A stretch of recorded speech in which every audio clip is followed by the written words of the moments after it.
Hello my beautiful soul family, कैसे हैं आप सब। आई होप आप बहुत अच्छे होंगे। अपना नाम जब तब ध्यान बड़ी मेहनत और लगन से कर रहे होंगे। साथ साथ संत और गुरुओं की वाणी भी अवश्य सुन रहे होंगे। तो चलिए गाइज, आज हम देखने वाले हैं डीएम को ऐसा लग रहा है इस समय कि इनकी दुनिया लूट चुकी है। क्यों लूट चुकी है? क्योंकि इनको लगता है कि इन्होंने आपको खो दिया है हमेशा हमेशा के लिए। इसलिए डीएम चाहते हैं कि इनकी डीएफ इनको एक मौका दे ताकि ये सब चीज़ें ठीक कर सकें जो भी इन्होंने ख़राब किया है। तो चलिए देखते हैं आपके डीएम आपको क्या बताना चाहते हैं, क्या क्लैरिटी देना चाहते हैं और ये एक मौका क्यों मांग रहे हैं। प्लीज़ डिवाइन गाइड करें, प्लीज़ राधा रानी गाइड करें।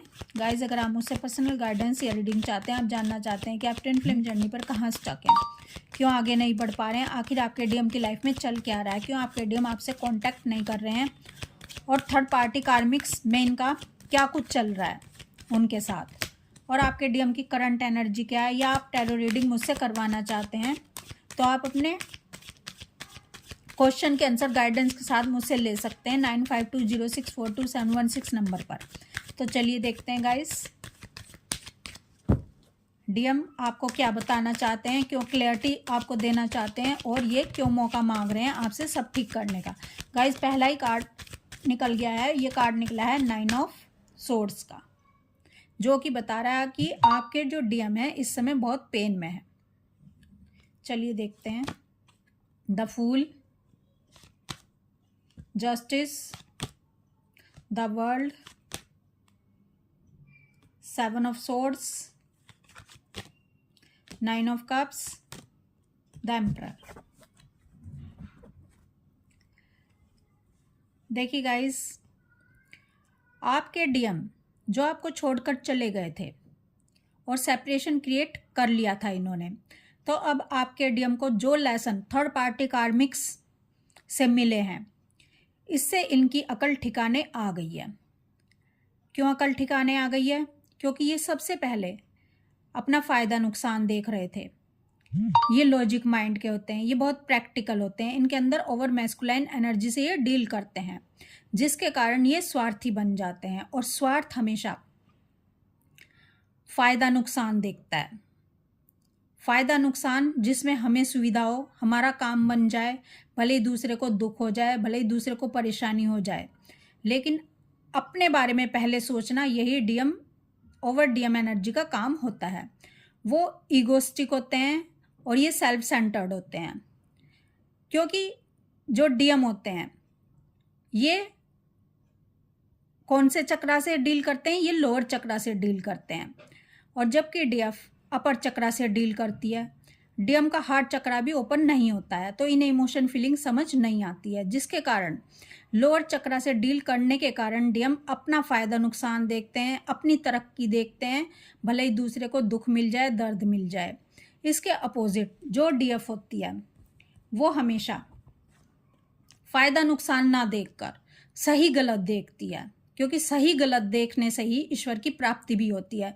सही गलत, क्या ठीक है क्या गलत है, भले ही इसमें कितनी परेशानियाँ आ जाएं, कितना ही दर्द मिल जाए, कितने ही संघर्षों का सामना करना पड़े, लेकिन जो डीएफ होती है वो फेमिनाइन एनर्जी से डील कर रही होती है, यानी इनके अंदर स्त्री के भाव होते हैं, और स्त्री का भाव तभी ये जस्टिस कर पाती हैं, तभी ये हर किसी को प्यार कर पाती हैं, अनकंडीशनल लव दे पाती हैं। ऐसे ही ये डीएम को अपने अनकंडीशनल लव दे रही होती हैं, जबकि डीएम स्वार्थी होते हैं।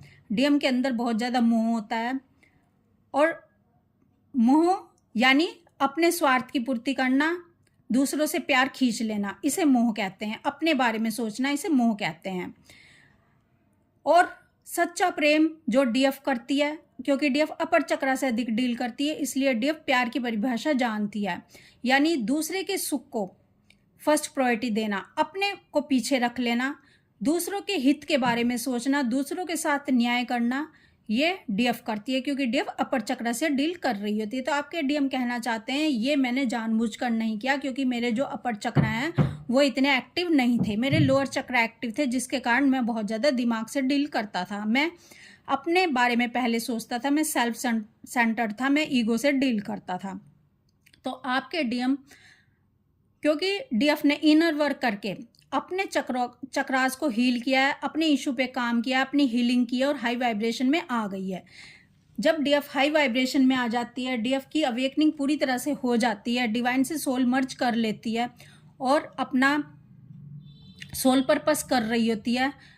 तो इतनी हाई वाइब्रेशन में आई डीएफ जब अपने चक्रा पर काम करके उनको हील कर लेती है, तो आपको पता है कि काम तो डीएफ के ऊपर होता है, लेकिन ऑटोमेटिक तरीके से डीएम के ऊपर भी काम हो रहा होता है। डीएम भी हील हो रहे होते हैं, डीएम के भी चक्रा ओपन हो रहे होते हैं। अब डीएम के चक्रा ओपन हो चुके हैं। जब डीएम के चक्रा ओपन हो चुके हैं, क्योंकि डीएफ अपने चक्रास पर काम करती है लगातार, तो डीएम का भी हार्ट चक्रा ओपन हो गया। अब डीएम का हार्ट चक्रा ओपन हो गया, तो अब डीएम को समझ आई है कि इन्होंने किस कोहिनूर हीरे को गवा दिया है, यानी अपने डीएफ को इन्होंने खो दिया है, जो सबसे ज़्यादा इनको अनकंडीशनल लव करती थी और जो इनको धर्म के रास्ते पर डाल रही थी, जो इनको सत्य का मार्ग दिखा रही थी। और ये उसी से रन कर रहे थे, उसी से भाग रहे थे, क्योंकि ये 3D वर्ल्ड में बहुत ज़्यादा इन्वॉल्व थे, वहीं पर अटके रहना चाहते थे। डीएम 5D की तरफ जाने से डरते हैं, ये ज्ञान से डरते हैं, ये सच्चाई से डरते हैं, क्योंकि इनको भोग विलासता की चीज़ें ही अट्रैक्ट करती हैं। इनको धन ज़्यादा अट्रैक्ट करता है, इनको ज़्यादा मतलब नहीं होता कि किसी को दुख मिल जाए, किसी को दर्द मिल जाए, लेकिन ये अपने आप को प्रोटेक्ट करते हैं, अपनी फैमिली को प्रोटेक्ट करते हैं और इनको लगता है कि यही मेरा कर्तव्य है। भले ही डीएफ को दुख सहना पड़ जाए, डीएफ का दिल टूट जाए, डीएफ का दिल तार तार हो जाए, लेकिन अब जब डीएम के साथ खुद वो चीज़ें हो रही हैं, डीएम खुद वो सब चीज़ों को फेस कर रहे हैं, उस दुख को, उस दर्द को, उस तड़प को, क्योंकि अभी तक इनको सच्चे प्यार की कीमत समझ नहीं आई थी, अनकंडीशनल लव इनको समझ नहीं आया था। और जब डीएम को भी डीएफ से अनकंडीशनल लव होने लग जाता है, जब डीएफ की वैल्यू इनको समझ आती है, जब इनको पता चलता है कि क्या सही होता है और क्या गलत होता है, हम किसी को भी अपने स्वार्थ के लिए धोखा नहीं दे सकते। अगर मैं गहरे प्रेम में अपने डीएफ के साथ उतरा था, तो वहाँ पर मैं भले ही उसको कुछ कहूँ ना कहूँ, तो कमिटमेंट वहाँ ऑटोमेटिक बन जाता है, वहाँ वादा खुद से खुद हो जाता है। और डिवाइन की नज़रों में अगर डीएम आपको छोड़कर चले गए, आधे रास्ते में प्यार में आपके साथ गहरे उतरे और बीच रास्ते में छोड़कर चले गए, तो यहाँ इन्होंने बहुत बड़ा कर्मा क्रिएट डिवाइन की नज़रों में कर लिया होता है अपने डीएफ के साथ। अब डीएम को वो सारी चीज़ों का भुगतान करना पड़ता है सेपरेशन के बाद, जो इन्होंने कर्मा क्रिएट डीएफ के साथ किया था। थर्ड पार्टी कार्मिक्स इनको डीएफ का किया हुआ, डीएफ के साथ किया गया बुरा बर्ताव और धोखा देने का बदला थर्ड पार्टी कार्मिक्स इनसे ले रहे होते हैं। ये चारों तरफ से घिर जाते हैं, इन पर डिवाइन इंटरवेंशन करवाया जा रहा होता है। और इस दर्द में जब वो सब चीज़ें इनसे छीन ली जाती है, जिनके पीछे ये भागे थे डीएफ का प्यार रिजेक्ट करके, डीएफ को छोड़कर, वो एक एक चीज़ इनसे छीन ली जाती है और गिन गिन कर डिवाइन इनसे बदला ले रहे होते हैं। तो अब डीएम की हालत ऐसी हो जाती है कि dark night of the soul से डीएम गुजर रहे होते हैं और ये आंसू बहा रहे होते हैं। ये डीएफ को हर समय 24/7 ये याद कर रहे होते हैं और डीएफ के लिए तड़प रहे होते हैं, लेकिन ये किस मुंह से डीएफ के पास जाएं, क्या बोलकर माफ़ी मांगें। तो ये तरह तरह के बहाने बनाते हैं ताकि ये अपनी गलती को छुपा सकें, क्योंकि ईगो अभी भी इनकी थोड़ी बहुत बची रहती है। तो जब तक डीएम पूरी तरह से ईगो मेल्ट नहीं करेंगे, अपने डीएफ के सामने बिल्कुल अपना चेहरा, जो इनका असली चेहरा, वो नहीं दिखाएंगे, तो डिवाइन इनको माफ़ नहीं करेंगे। तो अब डीएम की हालत ऐसी हो गई है कि डीएम ना तो थर्ड पार्टी कार्मिक्स इनको एनर्जी दे रहे हैं, थर्ड पार्टी कार्मिक्स ना तो इनको अपने पास कंफर्ट जोन में रहने दे रहे हैं और ना ही डीएफ के पास जाने का इनके पास रास्ता है, क्योंकि उसको तो ये रिजेक्ट करके वापस आ गए थे, छोड़कर आ गए थे, धोखा देकर आ गए थे। तो अब इनकी ईगो को मेल्ट किया जा रहा है और ये अब अपने डीएफ से कहना चाहते हैं कि मुझे ऐसा लगता है कि मैंने तुम्हें खो दिया, तुम आगे बढ़ गई हो, तुम मुझे रिजेक्ट कर रही हो, तुम मुझे वो पहले जैसा प्यार नहीं कर रही हो, क्योंकि ये सब किया धरा मेरा ही है, मैं ही तुम्हें छोड़ कर गया था, मैंने ही रायता फैलाया है, इसलिए अब सब चीज़ों को ठीक मैं ही करूँगा और मैं उन सब चीज़ों को लेट गो कर दूंगा जो हमारे मिलन में बाधा बनती है, भले ही वो थर्ड पार्टी कार्मिक्स हों, भले ही वो मेरे सोच हो, जो मेरी पुरानी सोच है उसको भी मैं छोड़ दूंगा, लेकिन अब मैं सब चीज़ों को ठीक करके ही रहूँगा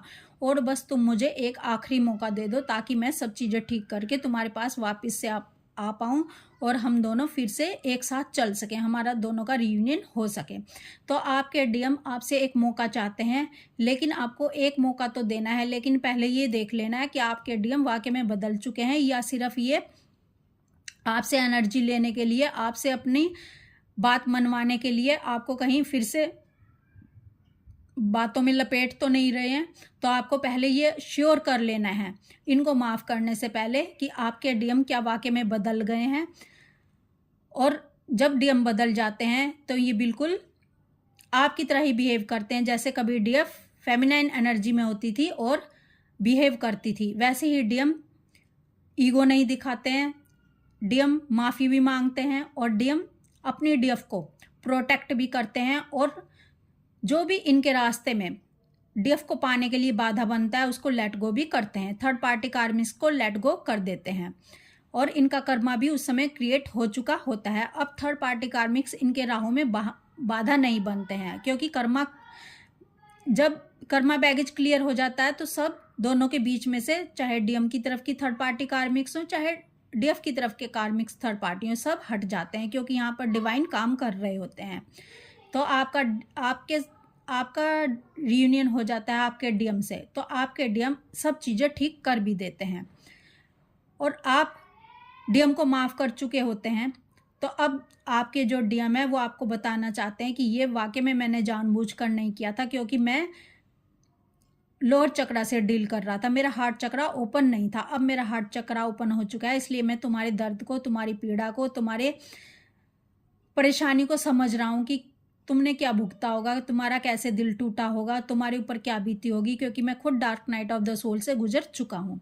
तो अब मेरी सारी दुनिया लुट चुकी है तुम्हारे बिना, मैं समझ चुका हूँ कि तुम मेरी पावर हो, तुम मेरी शक्ति हो और तुम्हारे बिना मैं सांस भी नहीं ले सकता हूँ। तो तुम मेरी शक्ति हो, इसलिए मैं तुम्हें अपने पास रखना चाहता हूँ और मेरी दुनिया लूट चुकी है क्योंकि मैंने तुम्हें ऐसा लगता है खो दिया। बस तुम एक मौका मुझे दे दो ताकि मैं सब ठीक कर सकूँ। तो आपके डीएम आपसे मौका चाहते हैं।